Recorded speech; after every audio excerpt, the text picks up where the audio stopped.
Bonjour, bienvenue sur TV Touraine, bienvenue sur notre plateau de la Boîte-Ardière. Nous remercions notre partenaire, les établissements Fayette, qui nous mettent les locaux à disposition pour qu'on puisse faire vivre notre association. Bienvenue dans notre rubrique ActuSO. Pouvez-vous vous présenter et nous présenter votre association ? Bonjour, je suis Patrick Richet, je suis le président de l'association Frisson, Free comme libre en anglais et son comme des sons. C'est une troupe de chant de Limeray, un petit village juste à côté d'Amboise. On est 57 chanteurs, on chante de la variété française, on chante sur bande-son. Et depuis quand existe cette troupe ? Eh bien, ça fait 10 ans cette année. C'est création en 2015 à Limeray. Alors, je vais peut-être vous fâcher en utilisant un terme qui n'est pas forcément approprié. Quelle est la différence entre une troupe musicale et une chorale ? Alors, une troupe musicale comme la nôtre, on chante sur bande, on chante à 1, 2, 3 voix parfois, mais voilà, c'est plutôt monocorde sur une seule voix. Une chorale va chanter généralement à 4 voix. C'est ce qui fait vraiment la différence entre une chorale et une troupe de chant. Combien de membres est-elle composée, votre troupe ? Alors actuellement, on est 57 adhérents, je crois, 57, 58 adhérents. C'est largement bien pour une troupe de chant. Quand on a déjà 55 chanteurs à manager devant soi en permanence, c'est déjà pas mal, quoi. Ça fait déjà du monde à s'occuper, c'est bien 55. Qu'est-ce qui vous a donné envie de rejoindre ou de créer cette troupe ? Alors oui, créer, puisque c'est moi qui l'ai créé avec quelques amis à Limeray. J'avais pas forcément envie au départ de créer une troupe de chant. Ça m'a été demandé sur Limeray. Des gens sont venus me voir et m'ont dit et si on créait une troupe de chant ?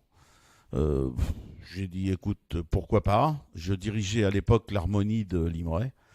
Et j'ai dit pourquoi pas et on s'est lancé dans l'aventure. On était une dizaine au départ et on a commencé à chanter ensemble et puis après ça a plu petit à petit et les gens sont venus d'année en année. Quel est le style musical qui vous définit le mieux, ou peut-être le style théâtral ? Alors c'est plutôt musical effectivement et c'est vraiment de la variété française. On se lance parfois à chanter quelques mots en anglais, quelques mots dans une autre langue. Alors c'est du français aussi, on chante du corse.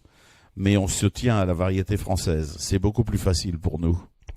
Alors le corse, si on dit au corse que c'est français, des fois ça peut être compliqué. Oui, mais on chante 1, 2 chansons en corse, mais ça change un petit peu, ça nous change un petit peu de notre français. Vous nous avez parlé un peu de votre tour de chant. Quel était votre dernier spectacle, son nom, et puis il s'est déroulé où ? Ah, voilà une bonne question. Le dernier spectacle devait être à Domitis. Je pense. Alors son nom, c'est simplement un concert donné au profit des résidents de Domitis.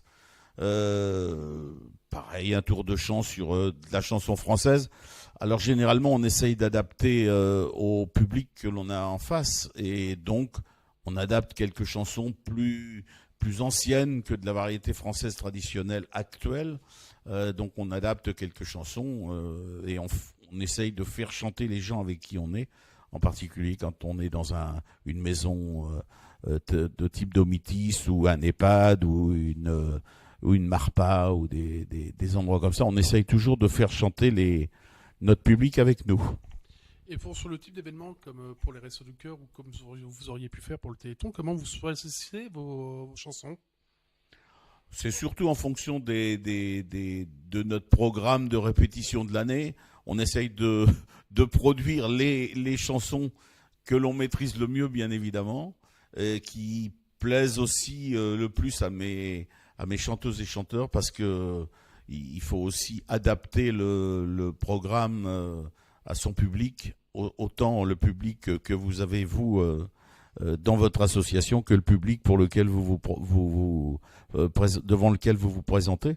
Donc ça reste de la variété française, tout ce qu'on entend à la radio aujourd'hui et il y a 50 ans, quoi. Est-ce que vous laissez une petite place quand même à la créativité et à la création de nouvelles chansons? Oui, régulièrement, je mets des nouvelles chansons très, très régulièrement. Quand j'entends quelque chose de nouveau que je pense pouvoir présenter avec un groupe, eh ben, je le mets. Après, c'est toujours le verdict est assez rapide dans une association telle que la nôtre où c'est très convivial et c'est très transversal. C'est-à-dire que si ça plaît pas, je le sais tout de suite. Ils savent me l'exprimer. Et avez-vous une chanson qui vous tient particulièrement à cœur? Ouais, je vais dire qu'on a une chanson un peu fétiche qu'on a chantée depuis le début et qu'on chante tous les ans et que l'on garde et qui sera encore dans notre prochain spectacle. C'est la ballade nord-irlandaise. On va vous poser quelques questions sur la vie de la troupe. Comment se passent les répétitions? Alors les répétitions, pardon, c'est le jeudi soir de 20h15 à 22h15 à peu près. Ça se passe là aussi toujours dans la convivialité. Et puis, bah, ma foi, on commence par un. Depuis cette année, j'ai mis un petit échauffement physique et vocal. Et après, bah, ma foi, on travaille les chants. Euh, Si le chant a quelques difficultés, je fais reprendre des passages, autant a cappella qu'avec la musique. Et puis on travaille, on approfondit petit à petit le chant jusqu'à temps qu'il soit, on va dire, parfait pour nous. Alors vous évoquez un petit échauffement physique, c'est type entraînement sumotori ou autre? C'est surtout type quelques mouvements de décontraction. Alors j'ai rien inventé, hein, j'ai pris ça chez les collègues, sur internet et partout autour. C'est quelques mouvements de décontraction, de respiration, parce qu'apprendre la respiration comme un musicien sait respirer, c'est pas facile lorsqu'on est un novice ou qu'on connaît pas, qu'on n'a jamais travaillé le chant. Donc j'essaie d'inculquer la respiration par la colonne d'air à mes chanteurs. Et donc on essaye de travailler tout ça, quelques vocalises pour terminer l'échauffement et puis on passe au chant. Vous avez évoqué tout à l'heure une ambiance assez conviviale. Est-ce qu'il y a vraiment une ambiance spécifique au sein de votre association? Je crois pouvoir dire que l'ambiance est assez conviviale et spécifique, effectivement. Pour vous donner une idée, tous les mois, il y a le pot des anniversaires, ou tous les 2 mois, parce que parfois c'est difficile de faire tous les mois, et toutes les occasions sont bonnes pour se réunir et faire la fête. Alors évidemment, sur 55, il y a toujours des groupes, il y a toujours des gens, des affinités, mais le groupe est un groupe vraiment qui est soudé et qui s'entend très très bien et je suis assez fier de cette réussite justement. Quelle a été votre plus belle expérience sur scène? Alors elles sont toutes belles, je dois le reconnaître. Qu'est-ce qui était la plus belle expérience? Peut-être malgré tout d'avoir réussi à emmener le groupe, quasi le groupe dans sa totalité, faire un concert au marché de Noël en Alsace. Ça a été vraiment une grosse réussite, un gros concert avec une chorale amie, presque consoeur, on est jumelé, le village de Limray est jumelé avec un village en Alsace qui s'appelle Kinsheim. Et depuis très longtemps, moi j'ai été président du jumelage Limray-Kinsheim. Et donc on a noué des liens avec cette chorale. On y est allé donc, et on a fait un concert, un super concert avec cette chorale dans l'église de Kinsheim. Ça a été un moment mémorable. À l'inverse, y a-t-il eu un moment un peu plus difficile mais marquant au sein de votre activité, de votre association? Il y a toujours des moments difficiles, il y a toujours des moments marquants. Il y en a un qui me vient à l'esprit. On a fait un concert un jour à Saint-Georges-sur-Cher au profit de notre petit Alexis, pour qui on chante régulièrement. Un petit enfant qui a des gros soucis de santé, mais on chante souvent pour lui. Et sur ce concert, rien n'allait. L'ordinateur n'a pas voulu démarrer, la sono a eu des soucis. J'ai eu 2 personnes qui ont fait des malaises pendant le concert. Il y avait presque personne dans la salle. Enfin, tout était fait pour que ça se passe mal. Et pourtant, ça nous a laissé des souvenirs indélébiles aussi. Alors si je ne me trompe pas, l'association pour soutenir Alexis, c'est Un sourire d'Alexis. On peut retrouver sur Facebook, YouTube, aussi quelques vidéos. Et il y a aussi un site internet où il y a une cagnotte disponible pour le soutenir. Tout à fait, effectivement, c'est bien le sourire d'Alexis. Et ça fait déjà peut-être 4-5 ans qu'on fait régulièrement des concerts pour lui, pour l'association, pour lui, et on s'entend super bien avec les parents, avec les sœurs d'Alexis, avec toute la famille. Elles sont des gens formidables pour qui on a toujours envie de donner plus. Et une petite astuce, peut-être, diriez-nous comment vous gérez le track sur scène? Alors, moi, ça fait depuis que je suis enfant, petit, je suis musicien, j'ai été musicien professionnel, donc le track, j'ai toujours eu l'habitude de le gérer. Et s'il n'y a pas le track, il n'y a pas de bon concert. Il faut avoir le track pour produire quelque chose de bien. Si on arrive trop décontracté, on n'arrivera pas à produire quelque chose de correct. Donc, après, il faut pas que moi, en tant que responsable chef, j'ai trop le trac pour le transmettre à mes chanteurs, mais malgré tout, il faut que je leur transmette un sérieux et un léger trac pour que effectivement tout se passe bien sur scène. Donc la gestion, bah, c'est au cas par cas, hein. Un petit conseil pour votre vice-présidente chargée de la communication, qu'elle n'ait pas le tract. Là, on la voit pas en off, elle est cachée derrière la caméra, elle n'a pas voulu être devant. Donc peut-être un petit conseil pour elle. Ah, ben, faut souvent prendre sur soi pour gérer son trac, c'est toujours. Mais je vous dis encore une fois, sans trac, il n'y a pas de réussite possible. Après le tract, pour avoir le tract, il faut des projets. Quels sont vos prochains projets dans l'avenir pour votre association? Quels sont vos prochains événements? Le gros projet, il va arriver au mois de novembre prochain. C'est novembre prochain, oui, on y est là-dedans? Oui, on y est déjà, pardon. On est déjà en novembre, effectivement, on est le 3 ou le 4 déjà, je ne sais plus. Jour de tournage. Jour du tournage, effectivement. Et donc, c'est le 29 novembre, on fait un très gros concert, un très gros spectacle, je dirais, à l'occasion de nos 10 ans, à l'occasion de ce gros spectacle. J'avais émis l'idée de produire un spectacle qui retracerait le siècle en chansons, 1900-2000, avec 2 chansons par décennie. Et puis en parlant, en mettant tout ça sur papier et en affinant le projet, les choses se sont très complexifiées. Et on est rendu à un spectacle avec 80 costumes, de la lumière, de la vidéo. On a tourné des vidéos de présentation. Enfin, c'est vraiment un très, très, très gros spectacle dans lequel j'ai entraîné mes chanteuses et mes chanteurs. Souhaitez-vous, dans l'avenir, collaborer avec d'autres artistes, d'autres associations?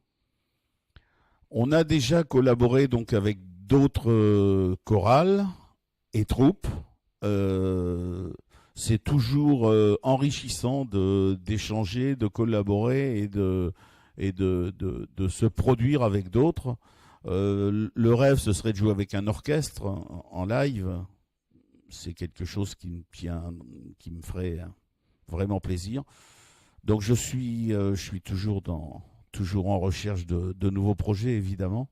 Et ce serait vraiment quelque chose qui me une sorte d'apothéose pour moi. Alors, cher ami viewer, si vous faites partie d'une harmonie ou d'un orchestre, peut-être qu'il y a peut-être une idée de projet en commun à monter? Alors, je ne fais plus partie d'harmonie ou d'orchestre depuis déjà 3-4 ans, je ne sais plus, 4-5 ans, je ne sais plus exactement. Mais voilà, pourquoi pas un orchestre, une harmonie. Je verrais plutôt un orchestre de variété. Mais bon, tout est envisageable. Mais pour l'instant, il n'y a rien, il y a rien dans les projets, il n'y a rien de démarré. Et où est-ce que le public peut vous retrouver pour vous suivre? Alors, justement, notre vice-présidente ici à la communication, Jocelyne, s'occupe de gérer notre Facebook. C'est à peu près tout ce qu'on a en communication. On n'est pas très, très doué par la communication. Enfin, pas très doué, je ne veux pas dire ça pour Jocelyne, mais on est au balbutiement de notre communication. On commence vraiment à mettre des choses en place. Peut-être que vous nous aiderez à plus communiquer, mais on a une chaîne YouTube que j'alimente pas assez. Enfin voilà, on n'est pas encore on n'est pas encore au top de la communication. Et un dernier mot pour nos amis viewers, pour leur donner envie de venir découvrir votre association, peut-être participer s'il vous reste de la place, ou de vous suivre et de vous soutenir. Écoutez, il reste toujours de la place pour des hommes chanteurs, parce qu'on est comme partout, on a toujours ce souci de trouver des hommes qui viennent chanter. Donc s'il y a quelques hommes qui veulent nous rejoindre, ça sera vraiment avec grand plaisir. Mesdames, non pas que je ne veuille pas de vous, mais vraiment j'en cherche pas beaucoup de dames. Je suis entouré de dames, mais autrement, écoutez, on répète tous les jeudis soirs, 20h15, au premier étage de la salle des fêtes de Limeray. On a un Facebook, vous pouvez nous trouver Frisson FR2E apostrophe SONS. Vous nous trouverez sur le Facebook. Vous trouverez nos coordonnées sur ce Facebook. Chers amis viewers, si vous aussi vous souhaitez suivre, partager notre actualité, n'hésitez pas à prendre contact avec l'association NTP Prod, via notre web TV, avec Amboise Actu, Fier d'être Tourangeau, ainsi que nos nombreux groupes. On se fera un plaisir de communiquer et partager vos informations. À très bientôt sur TV Touraine. À bientôt, un grand merci pour votre aide, pour votre écoute, et à bientôt sur TV Touraine. Dans les rues, dans les cœurs, ça bouge en Touraine.